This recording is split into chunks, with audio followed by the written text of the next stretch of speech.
Hello friends, അങ്ങനെ നമ്മൾ വത്തിക്കാനിലെ കാഴ്ചകളൊക്കെ കണ്ടതിന് ശേഷം നേരെ നമ്മൾ പുറത്തിറങ്ങി. മഴ പെയ്തതുകൊണ്ട് തന്നെ എല്ലാവർക്കും നന്നായി തണുക്കുന്നുണ്ടായിരുന്നു.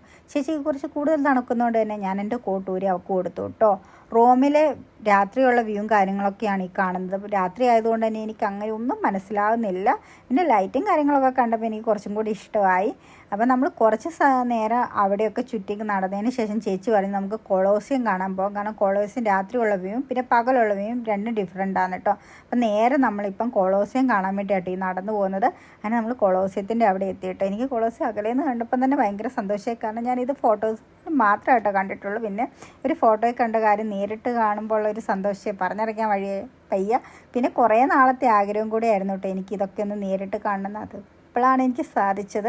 അങ്ങനെ അവിടുത്തെ കാഴ്ചകളൊക്കെ കണ്ടതിന് ശേഷം ഞങ്ങൾ നേരെ റൂമിലോട്ട് വന്നു. കാരണം എല്ലാവർക്കും നന്നായി തണുക്കുന്നുണ്ടായിരുന്നു, പിന്നെ മടുക്കുകയും ചെയ്തു. അപ്പോൾ കുറച്ച് നേരം വിശ്രമിക്കാമെന്ന് കരുതി ഞാൻ വിശ്രമിച്ചൊക്കെ കഴിഞ്ഞതിന് ശേഷം തൊട്ട് താഴെ കേട്ടോ ശരവണം എന്ന ഹോട്ടൽ, അവിടെ ചെന്ന് മസാല ദോശ കഴിക്കാൻ തീരുമാനിച്ചു. അങ്ങനെ നമ്മൾ മസാല ദോശ കഴിക്കാൻ വേണ്ടി വന്നേക്കും കേട്ടോ. അങ്ങനെ നമ്മൾ മസാല ദോശയൊക്കെ ഓർഡർ ചെയ്തു. നല്ല രസമുണ്ടായിരുന്നു കേട്ടോ. ഈ ചൂട് മസാല ദോശയും വടയൊക്കെ ഈ സാമ്പാറിലും ചട്നിയിലൊക്കെ മുക്കി കഴിച്ചപ്പോൾ അങ്ങനെ അതൊക്കെ കഴിച്ചതിന് ശേഷം നമ്മൾ റൂമിൽ വന്ന് എല്ലാവരും കൂടി ഇരുന്ന് ഊന കളിക്കും കേട്ടോ. പിന്നെ കുറേ നേരം ഊനൊക്കെ കളിച്ച് പിന്നെ കുറേ നാൾ ശേഷമല്ലേ ചേച്ചീനെ കാണുന്നത്. അവളോട് കുറേ വർത്താനമൊക്കെ പറഞ്ഞ ശേഷം കിടന്നുറങ്ങി.